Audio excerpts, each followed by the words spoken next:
welcome to the LARP Noobs Dust / Pollen / God knows what else podcast? I'm not sure. As One of those always, things. yeah, I am Millie and I'm joined by Bungle. Say hey, Bung. Hey, Bung. We're back from Empire E1 2026 and I don't know about you, Bung, but I am just about recovered. We are on the Wednesday post-event, so that's 3 days.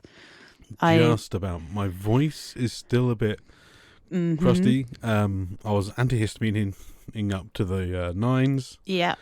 But I'm very, very sensitive to oilseed pollen. Oh, no. Which is the local crop of East Anglia, it seems, because they've got it around my village as well at the moment. Yeah. So my voice is still a little bit crunchy, I think is the best word to say for it.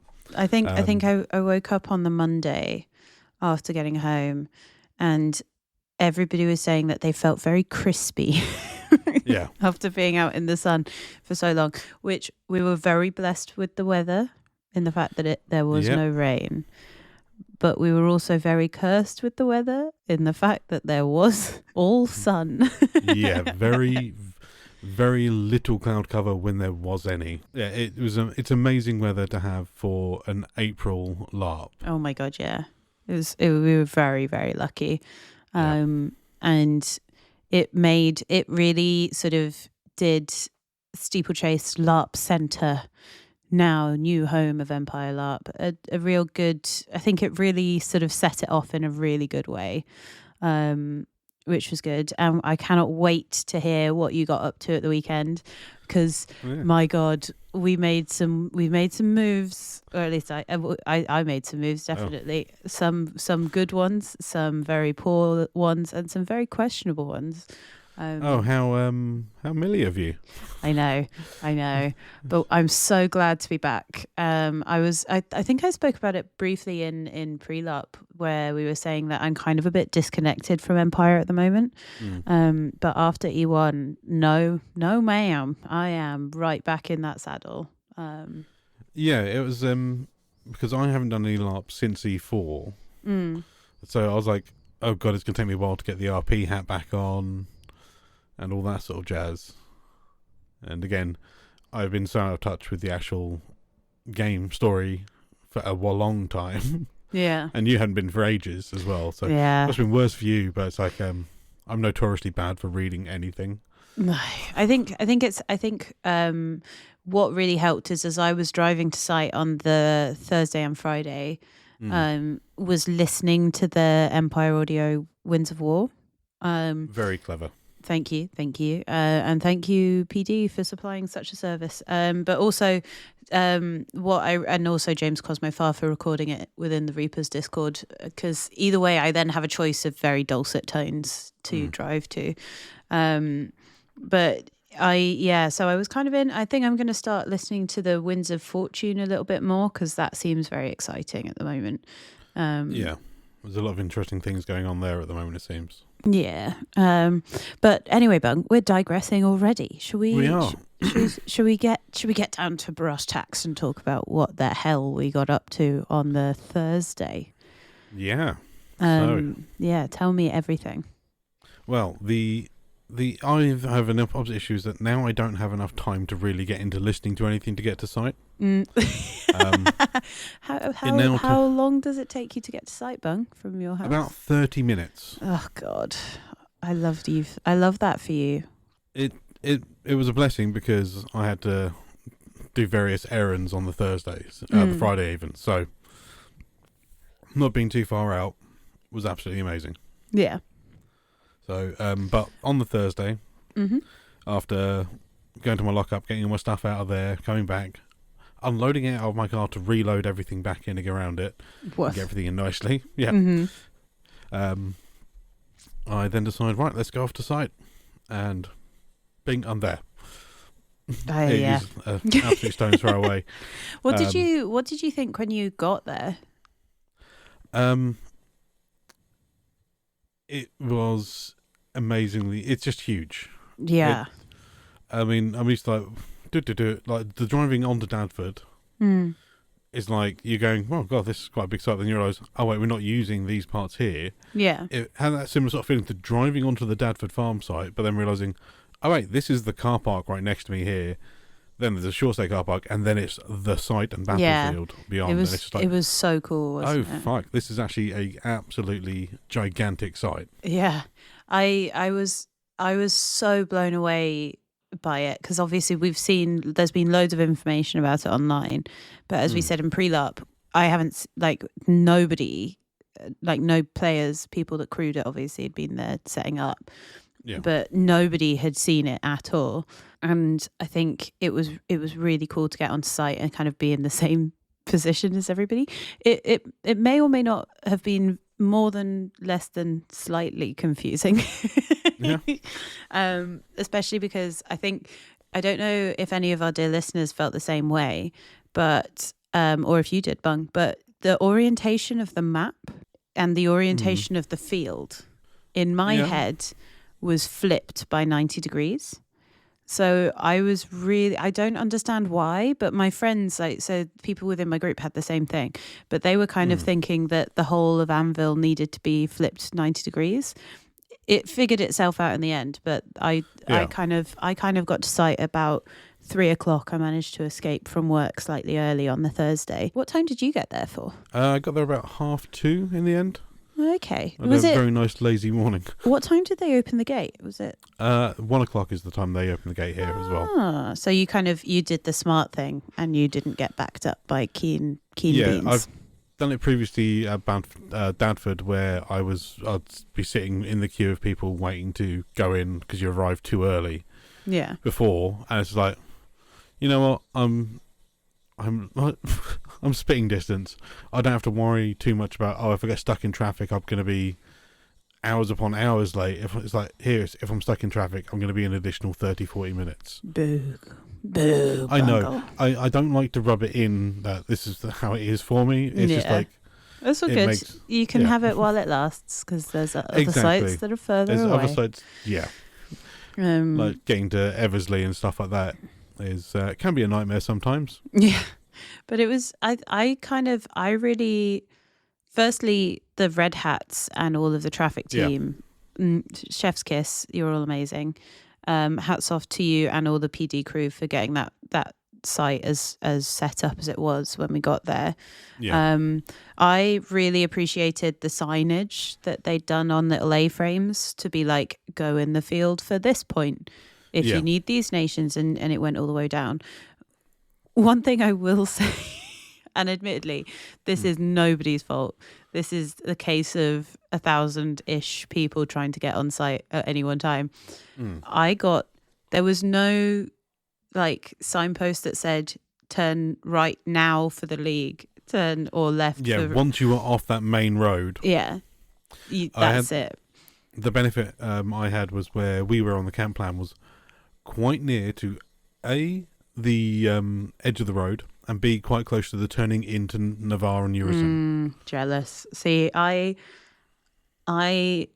turned right into the field, into the League Varushka marches bit, and I drove right through the league without realising it, because obviously nobody had really set up yet, and then right through the marches, and then I think I sort of figured I was going wrong when I noticed some winter markers. So I kind of turned off, I parked up, I wandered, and then I was like, okay, I don't know where I am, I don't know who's on site yet, so I went to try and find camp planners, found the Varushkan ones, which was the wrong nation, lo and behold. So then got back in my car, and also as well, I love PD for a one-way system. We talked about traffic plans on the pre-LARP, but I was so scared to turn my car around in case a red hat suddenly jumped out of the ragwort and told me off, because it's happened before. So finally managed to find my camp, which was lovely, and set up camp, and then I had to run away, and back to work I went on the Thursday. What did you get up to on the Thursday, Bung? Well, obviously got myself set up and everything. Like I said, ragwort absolutely everywhere, and it was also a lot of it was in the stage of seeding, so there was a lot of fluff. Yeah, which I'm still finding fluff on my kit. Honestly, and it was all like all the pollen was getting kicked up and everything. So poor people with hay fever, man. Yes, I was providing antihistamines to several other people as well. Yeah, who were like, I've never had hay fever before, but I'm like, my nose is really blocked, my eyes are itchy. Yeah, like, take one of these. And, see how you feel in a bit. Oh, but it did. For the silver lining in all things that I must find, dear listener, is that the dust particles and the pollen and the seeds, whilst it may have killed us inside, my God, did it make for some cracking photography. Yeah. Which we'll get to as we go down the episodes. But that was the silver lining that I had for the ragwort being everywhere. So Thursday, tell me everything. Yeah. So, get the tent set up and everything like that. Obviously, lack of trees means no cover, but I'm not having to work around, like, squeezing, oh, crap, we've got to get in this space, but the trees aren't accounted for. It's like, we've got to get in this space, and, this is literally where I can go. Plonk the tent down, and I think that's pretty close to where it should have been exactly from us on the plan. Nice. So, that was lovely.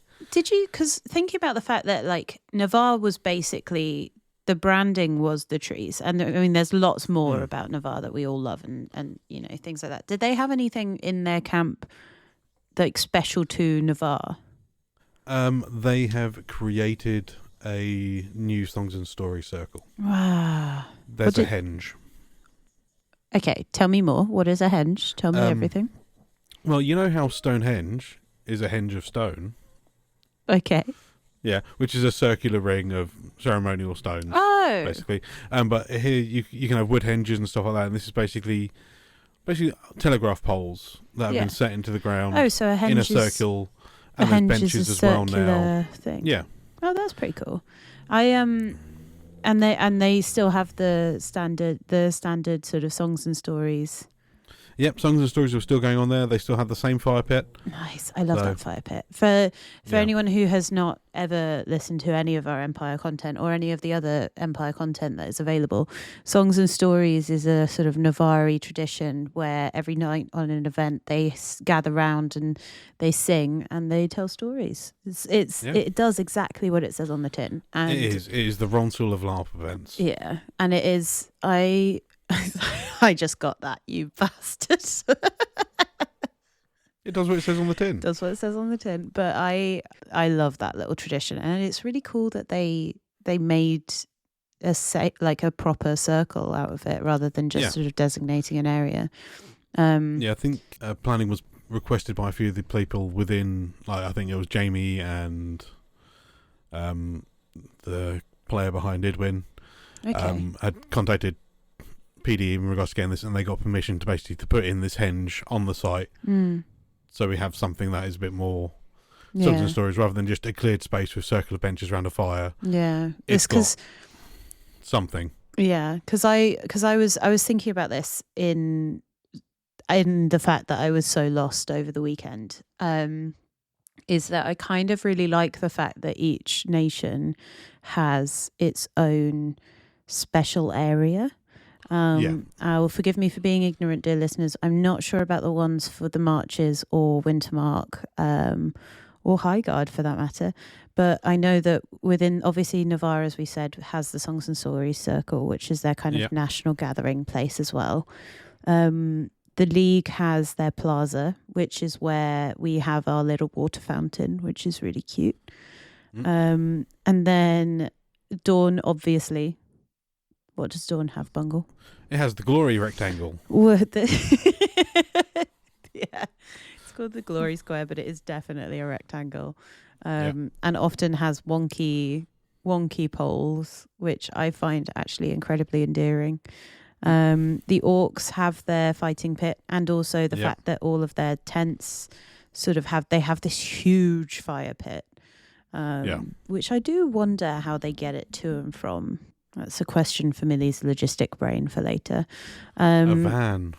Yeah, but like, don't worry, I'm getting too autistic about it. Thinking about like how they maintain it, where it goes, how much it must weigh. Like, do they put it on top of kit or below kit? Because you got to think about that kind of stuff when you're rubbing dust on things.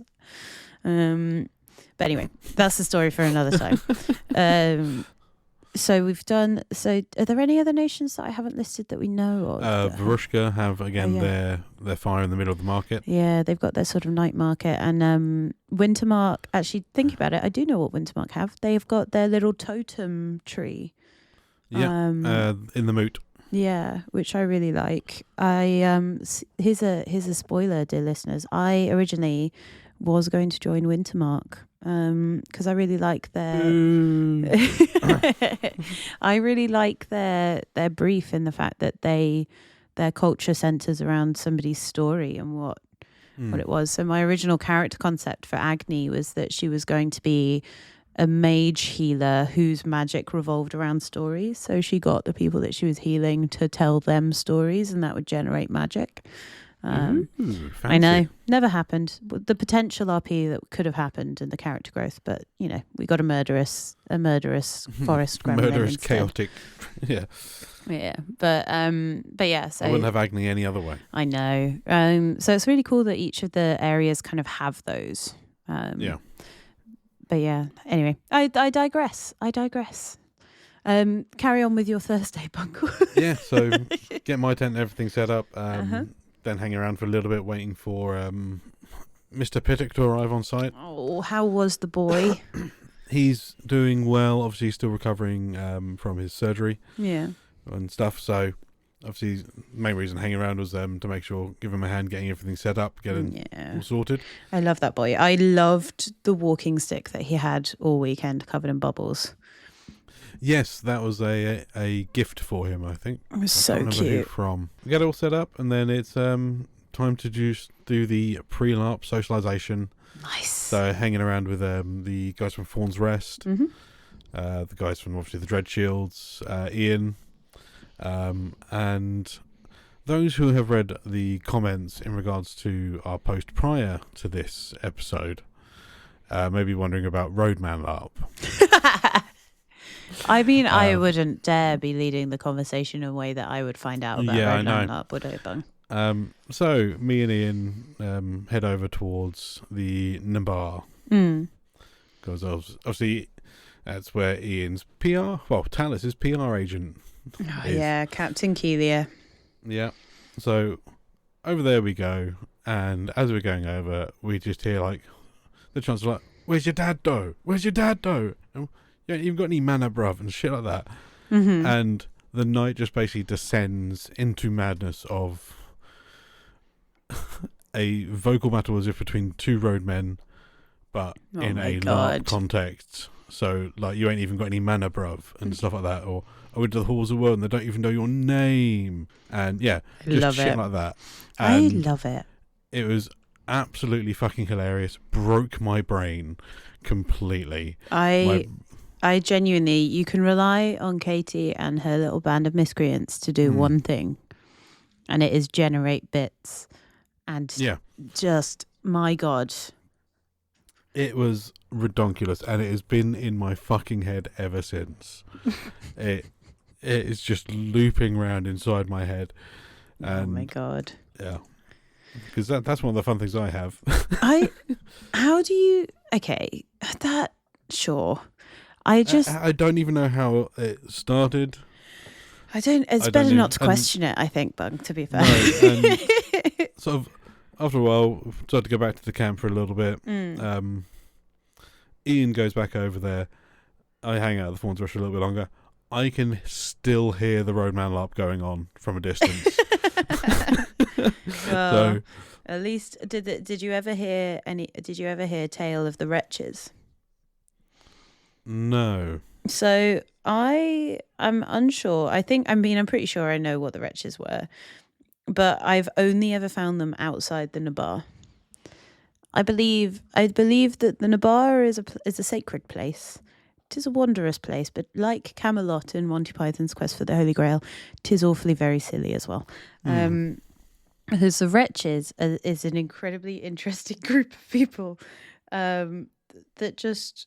They are what they say on the tin. They kind of just go, "Excuse me, my lord, I'm but a wretch. I don't know what I'm talking about." And honestly, what goes when the Wretches are around is some of the most hilarious RP ever.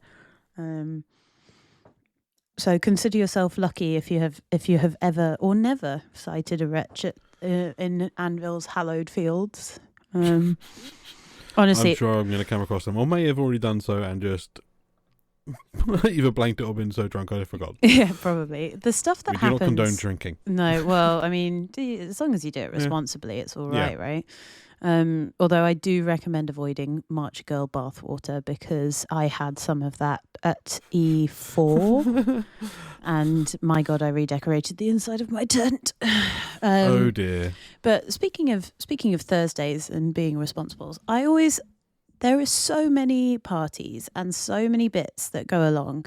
I heard tale of a cat butler / maid / anything else party going on in the marches. Yeah, we did pop along to the Forge and we did see the Cat Boys. Honestly, insane. Which included Johnny Fisher.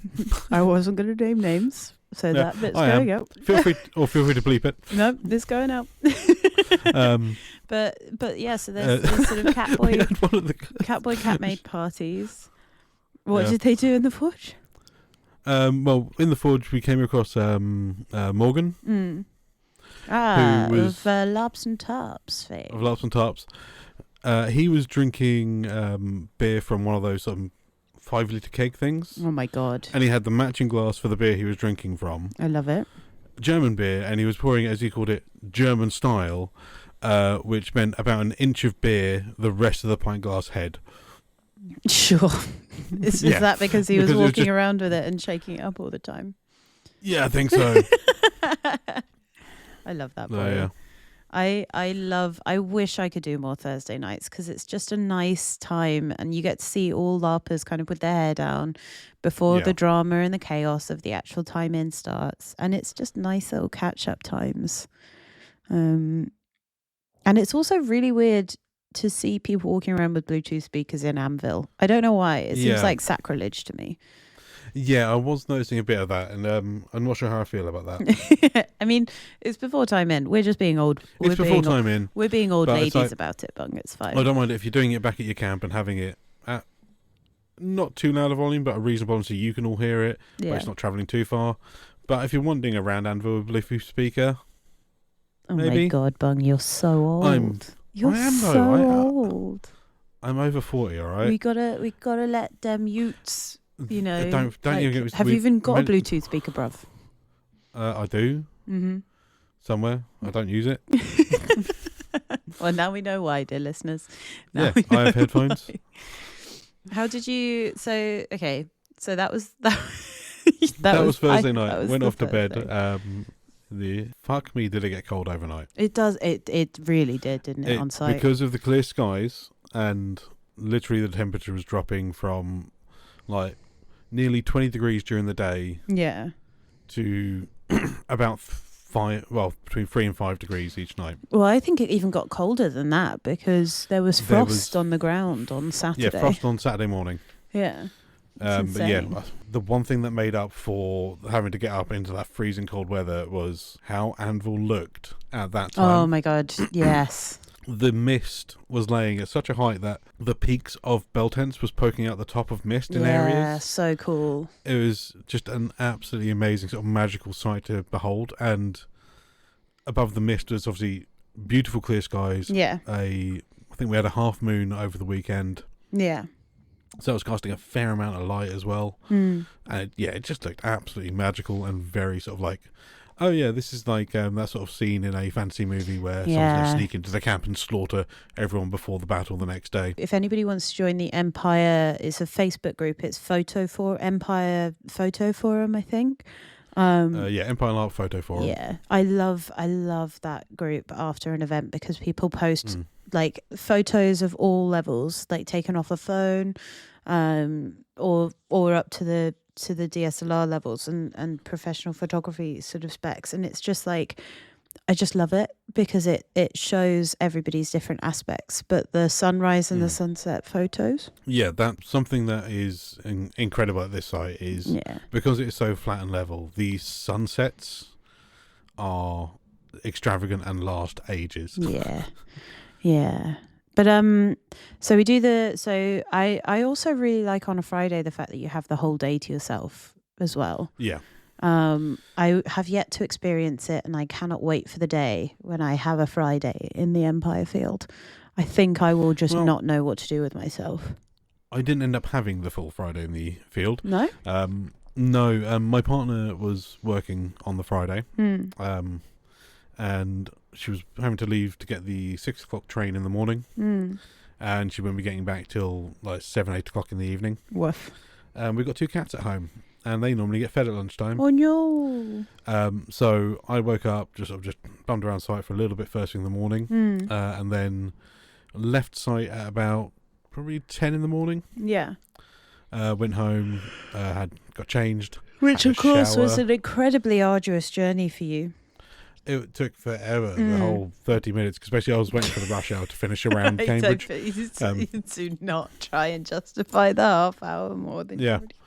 Yeah. So, yeah, just do all that and then sort of, just chill out at home, have a shower, change, look after my cats, hang out with my cats just for a little bit, and then, better head back to site to get myself ready for when time in happens. And what what happened on time in? Like, was there anything unusual, usual? Tell me everything. Nothing really too unusual. I mean, obviously, I had Caro Shield to sort out as it was the Winter Summit, which is when I've always had to do it. So there's me running down to, initially, like, canning out my materials just before time in. Yeah. And oh fuck, I need 5 of this and 7 of the amber gout.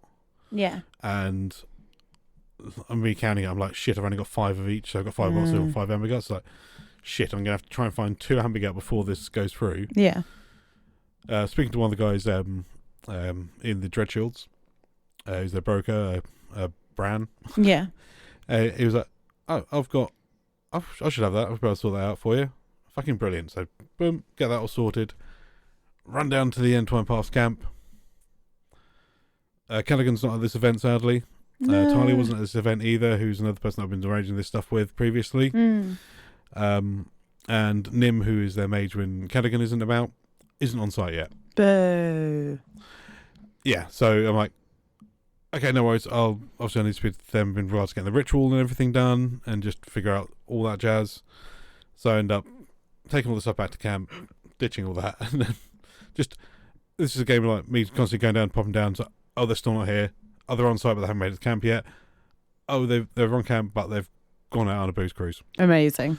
That's the usual way, like isn't the it? standard Empire sort of way of like when you're trying to find someone, you never can. I feel like, so I really want to invest in, and there are other GPS trackers available, but there's one that's specifically designed for the festival market that is that looks like mini compasses. Which points towards... Yeah. And each of them get a different colour. I think I'm going to actually have to, with the size of this new site, I think I'm going to have to properly invest in some of those because it is bonkers. I kind of just want to get a tracker to put on Ian just to see where he goes. Yeah, but dear Bungle and dear gentle listeners, to get the actual playback in real time, not in real time, but the sort of Strava-esque. We could just do it on Strava. Although I think you have to pay for that. But again, all of the GPS tracking and the actual playback of the journeys that you go on, you have to pay for that. It hurts me greatly. That's a bit rude. I know. So if anybody wants us to do the GPS trackers, feel free to subscribe to our Patreon. Yeah. We are fund us to GPS track each other. We are but 3 Patreons short of being able to track Ian Pittock in field. While you guys were all doing your time in and running around looking for resources for Caro Shield, I was tapping away in the office, again, as usual. I feel like it's becoming a bit of a trope that I turn up to Empire LARP, and any LARP for that matter, fashionably late. But Millie is never late. She arrives exactly when she means to. Yeah, I know. And I meant to arrive at 8 p.m. And I was really worried because I'd seen M posting on the Facebook groups that exactly where I really kind of wanted to park, because my poor joints and my mobility and things like that is a bit of a boo-boo at the moment. But luckily, Em was really lovely and managed to fit me in overflow parking. So I managed to get a really good parking space, which was incredible, saved my entire weekend. And I sauntered onto the field at 8 o'clock, fashionably late as Claudia Trivisana di Ricchezza di Salvos, Bandatore, the Golden Thread, always is. And I sort of, the difference between when I left site on Thursday to when I got to site just after timing on Friday, with set dressing on site, and all of the amazing other bits and bobs, so good. My God, it was insane. The league looked incredible. It was really cool, and I loved it. And I arrived just as the sun was kind of beginning to set, and I kind of honestly, it was so beautiful, man. And we have a couple of new people in our group, which is the Golden Thread. We have Dan, who plays Diablo, his son North, who's playing Silk, and his friend who is doing, his name was Stan, I believe.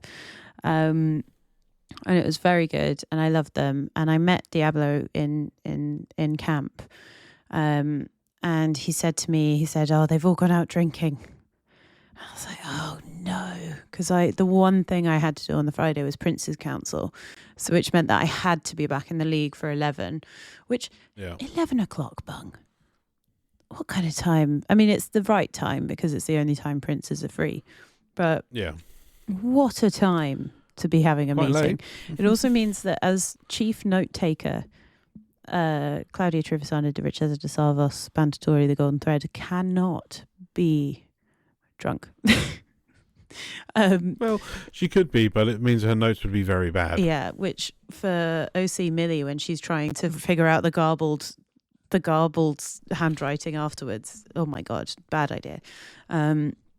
But I go out in search of my friends to the first bar that I can see, and then luckily I found them all. It was literally, it was almost like it was meant to be. And they were all there, and we met, we had a little catch up, which was really nice. My God, the league kit, I love it. I just love it so much. I feel like such a posh totty. I was very envious once again of the Marchers kit in hot weather. Oh yeah, the Marchers kit in hot weather is always, it's just to die for. Brazen some hose. And also just the brazen atop. That's it. Brazen, just linen brazen top. Well, this I found out recently is that hose. So hose, for anyone who doesn't know, are what you're thinking of, dear listener, but they're also single leg trouser legs that you then tie onto your waistband and your belt. But then in hot weather, you can untie them and roll them down, and so they kind of become like leg warmers. Yeah. So or take them off completely. But it's just so cool, man. Medieval fashion. They knew where it was at. But yeah, so I was having a little bit of adoration at my Leaguish fellows, including the Haldagans, which are a group that camps opposite us, and they always look amazing. They just have the best. They Landschneck gear and various different Waffen rocks. I think it's Raffen Rock or Raffen Frock. I can't remember. But either way, they all look amazing. And the colour schemes are on point. They all look so individual and so outlandish, and so many big hatted and big feathers. And I just loved it. And so I went off to go and have one little drink with them until I realised, oh my God, it's nearly 9 o'clock and I have to be in the Hall of Worlds at 9. Because it was the Archmage of Winter elections this summer. Which, have you ever been to Conclave, Bungle? I have never been to Conclave because I've never been a Vate or magic user at all. Well, would you like me to talk you through what it is? I believe from what I've heard from people who were trying to get a ritual removed from interdiction list, is a lot of talking about nothing at all. It's a lot of talking about something. Well, yeah. But if I tell you that they had to put a toll or a tax on talking time, so you have to pay a mana crystal for every minute that you talk in Conclave. Oh, I knew that. Yeah, which I think is an amazing mechanic, and that we should be employing that in everyday life. Oh yeah, but then you got that. You'll have that one person who has just bought a mound of mana. Yeah, well, not even. I mean, if it was in real life, maybe we could just talk using like something. You wouldn't be able to do it with money though, because the wrong people have too much money. You'd have to do it in something like finely. Ooh, what about personally carved wooden spoons? And one of those equaled, given the time it would take to carve the spoon, I reckon 3 minutes. Yeah.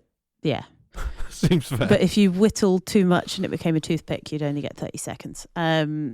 Welcome to How to Solve the World's Problems with Millie. So Conclave. Conclave is obviously busy at the best of times, but this time, I guess because of the elections, it was very, very busy. And that meant that after a warm day in the sun, that Conclave tent in the Hall of Worlds, oh my God, it was very warm. Yeah. And I was not prepared for that. I kind of weaseled my way in. I found a lovely little group of Crimson Reapers, and talking to Lachlan with a higher guarder than I know. I believe their character name is the Captain, but they are Rob, OC, and they're one of my really good mates. And we were just having a nice little catch up. It was very funny, especially talking about rates because Claudia is a Kikabeo, which in Leaguish archetypes is basically somebody who has a service, and they sell it effectively. Well, yeah, because that's as a scribe for you. Yeah, a scribe for Claudia, or somebody with a sharp wit, but also her auctioneer. She's a Kikabeo of multiple talents. But we were having a bit of a joke about that, and I didn't realise that Conclave has a no talking rule. Obviously, because you haven't paid a mana to talk within the Hall of Worlds, so we got very aggressively shushed. But also, and this is kind of good, but in order to stop people being overwhelmed by the sheer amount of people clapping, you're only allowed to snap your fingers when you're trying to clap, which kind of creates this really magical like rainmaker vibe. Yeah. And it was really cool. But yeah, so the there was a couple of, they also elected the Imperial Magus, which was happening just as I got in, so I'm afraid I didn't catch who won. But it was really cool. We were listening, and then all of the applicants for the Archmage came forward, and they all spoke their sort of minutes. What was very funny was watching them hand over stacks of crystal mana, of mana crystals, to then be like, "Well, here's my time." And it was very good. My two personal favorite sort of not participant applicants were Bloodcrow Aurora of the Imperial Orcs and Celia von Holberg of the Crimson Reapers, and it was watching them talk and be passionate about the area of game that they've spent so long in was really nice. And I think, again, I spoke about it in pre-LARP. I just really like watching people be passionate about that game. Yeah. That was really cool. The voting happens, and it is decided that Bloodcrow Aurora is the new Archmage, and all of the Imperial Orcs that had also come to Conclave to watch erupt into this, and suddenly they all get told off very sternly, and watching them kind of go, oh sorry, and then do the little finger snaps was very, very funny, especially for the Imperial Orcs, who traditionally are not the silent, polite type. No. But it was very funny. What happened for you around that time, Bunga? Because this was about like 9:30, 10. Well, a bit earlier on in the evening, just after Standing had happened, I become aware of the second of the Dread Shields, Neve, played by Chloe of LARPs and Tarps, at a player event, had done something quite stupid. I'll say stupid. Okay. Basically, to prevent something really bad in regards to winter happening. Yeah. She was the only person who stepped up to take the sacrifice of having all of her bonds removed. Oh. Obviously, I'm going to leave the majority of this story over to LARPs and Tarps. Please listen to them to get this directly from Chloe herself. But basically, what that is, for those who don't play as Navari, or don't even play Empire, to Navar, the most important thing to our is our oaths, including the main one that we all have as a nation, our Binding of Fawns, which is our oath swearing to end the Valorn threat. Yeah. So that was removed. I think she had several personal bonds. Her bond to the Dread Shields, all absolutely wiped.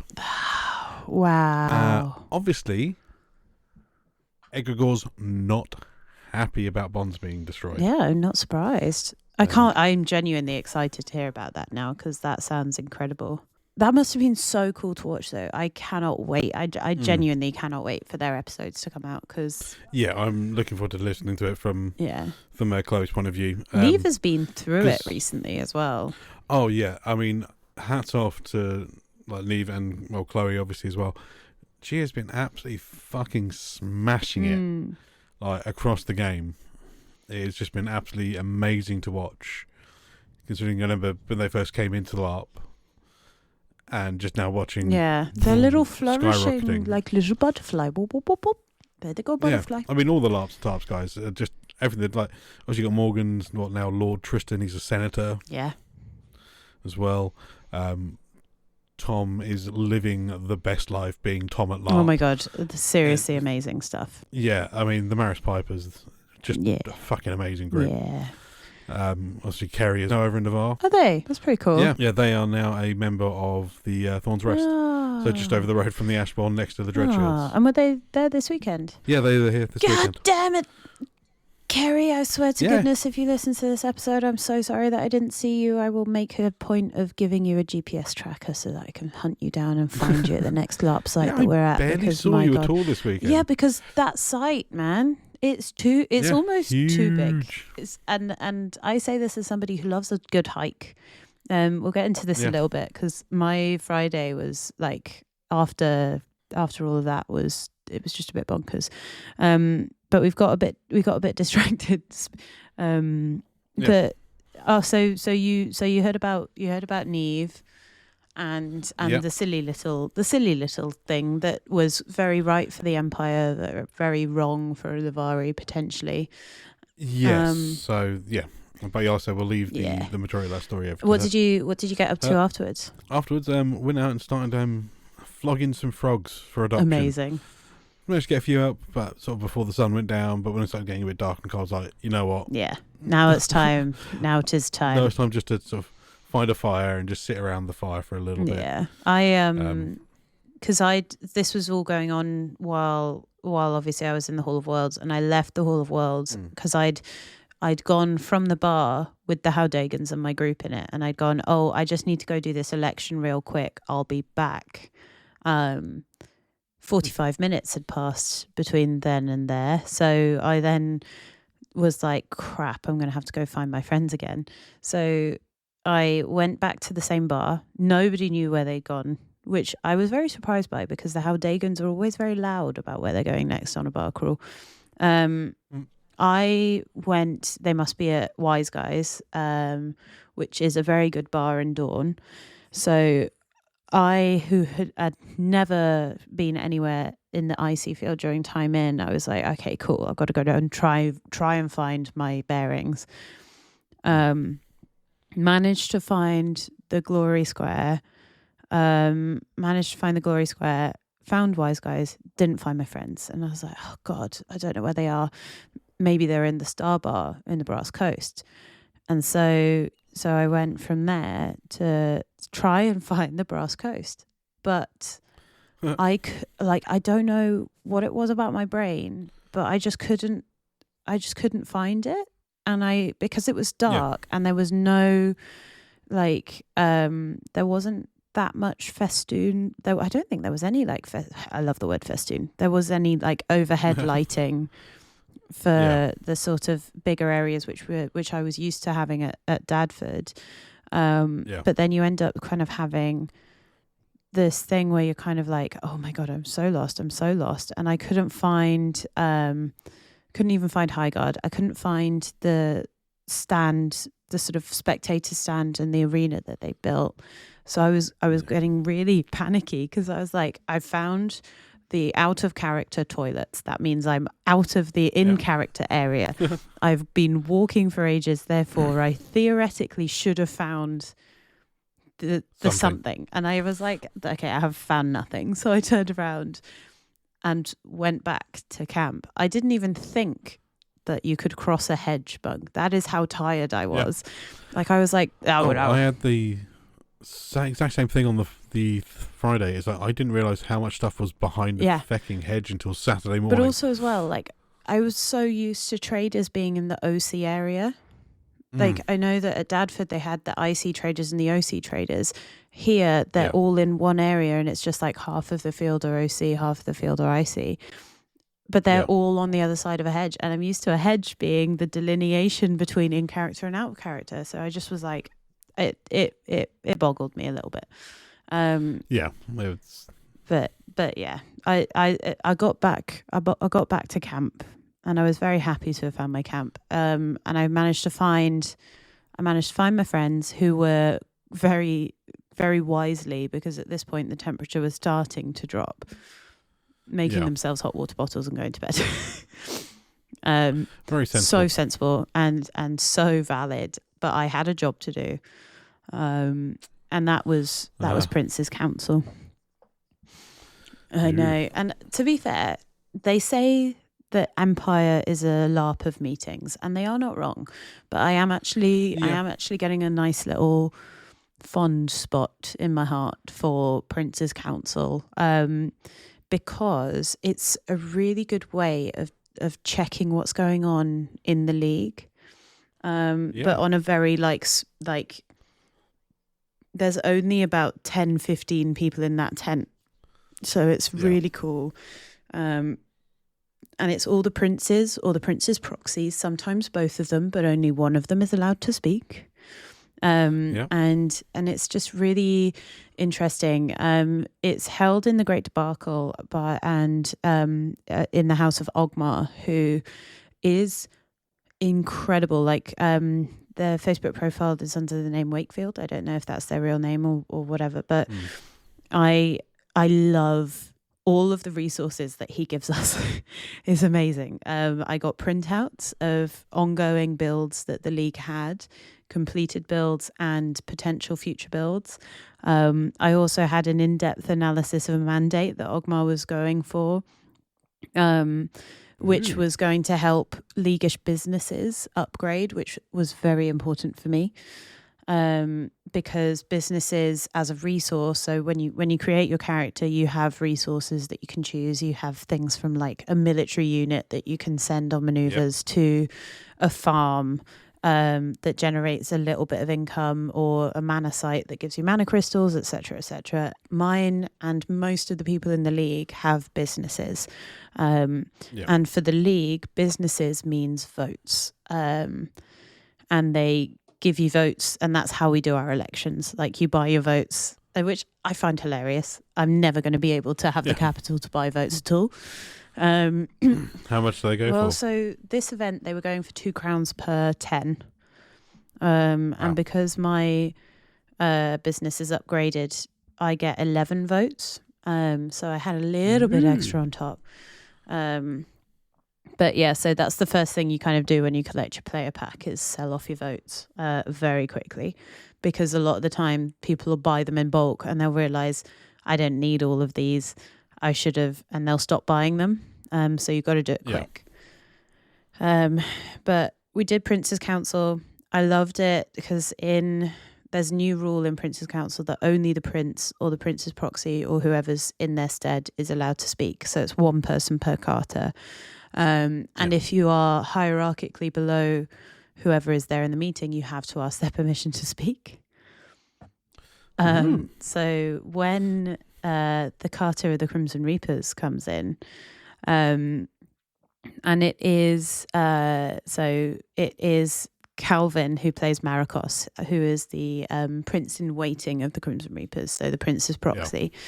He was having a lovely time having a little natter with us before our dear friend Radic comes through the tent flaps. But what with his majestic hat, honestly, it was so funny watching Joe walk through that door, bottle of wine in hand, sitting down on his chair that is his personal chair that he brought to the meeting with him, and then just giving him and Maracos some wine and just sitting back in the most Crimson Reaper way. It was so good.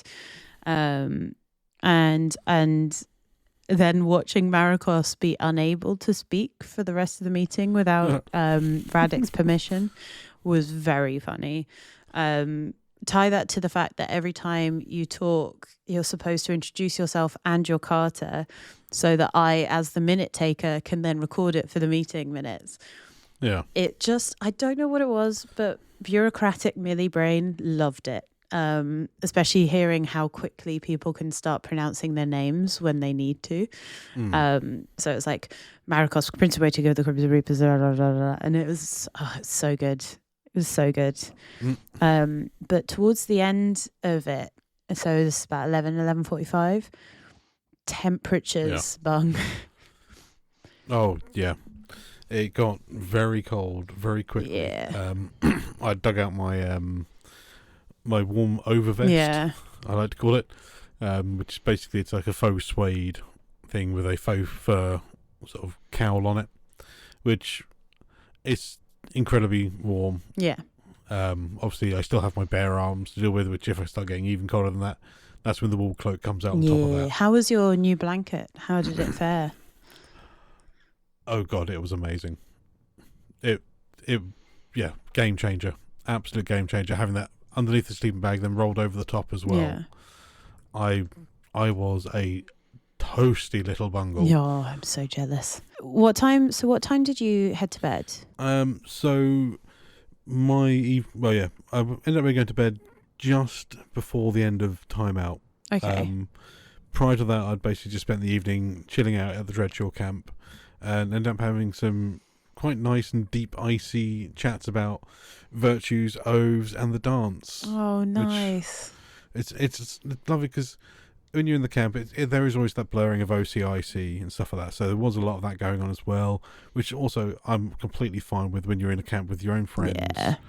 There is going to be that slight blur where, like, you'll chat about some OC stuff, you'll chat about IC things, but actually having an IC chat in regards to things that my character is actually like interested in, like stuff like virtues and stuff like being a guide. Yeah, that's what my game ideally wants to be, is talking about this sort of thing. Yeah. Did you? Because I remember you talking in pre-LARP about how you're a bit like, I'm unsure what to do. Did any of those conversations kind of help, or are you still unsure?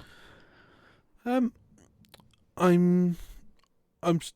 still, I wouldn't say unsure, like where this character still isn't ideal, is not fully fleshed out. There's still things I want to work on them with, which who knows which way it's going to go. Yeah. I need to lean more into the changeling confidence as well, which I'm trying to do, sort of just building up a bit more confidence, being a bit more chatty out there, blah blah blah. Yeah. To get the whole thing going with playing the changeling.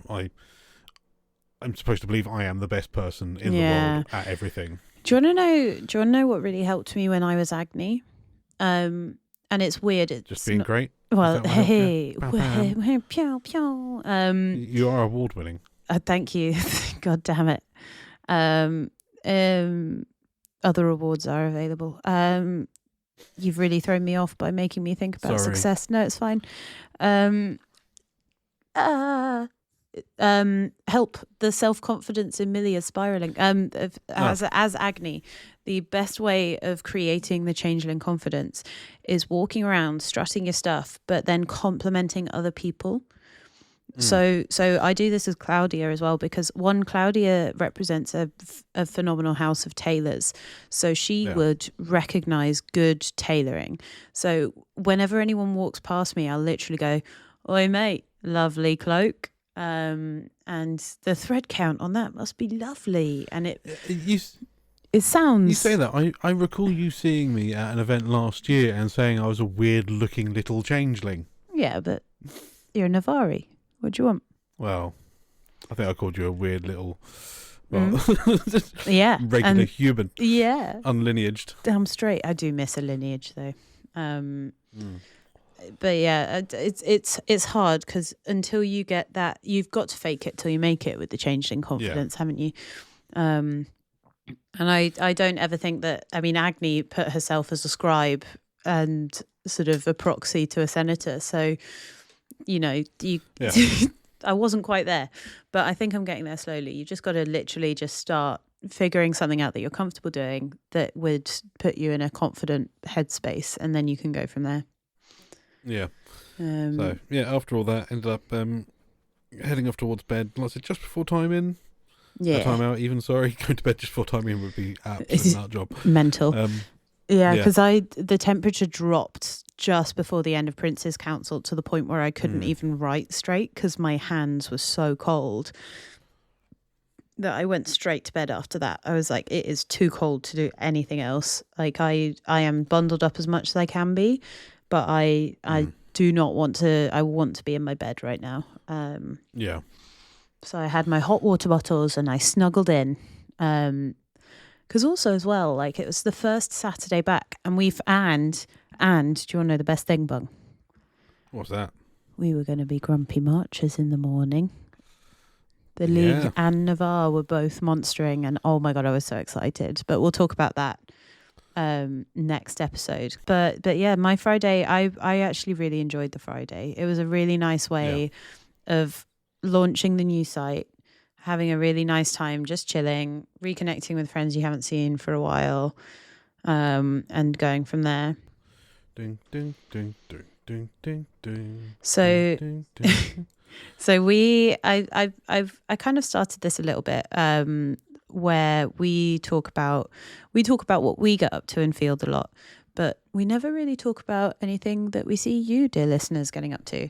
For obvious reasons, is that we often don't get the chance to chat. So I really enjoy asking you guys before we start recording some of the highlights from your Fridays, Saturdays, Sundays, and thoughts on the new site. And I know Daniel posted something. Have you got it up with you, Bung, now? I have got it up. Tell me what he got up to on Katie Friday. Saying about me forever being haunted by Roadman LARP. Oh my God, yeah. Which is true. I mean, yeah, we all are haunted by Roadman LARP, and I wasn't even there. So we'll give Daniel's highlights for Friday. The Cardinal Wisdom organised the Cardinal of Pride Stag Do to have a tourney of 20 of the 7. Yeah. And he was in charge of the physics. And just before it began, we learned one of the entrants was under a permanent venom.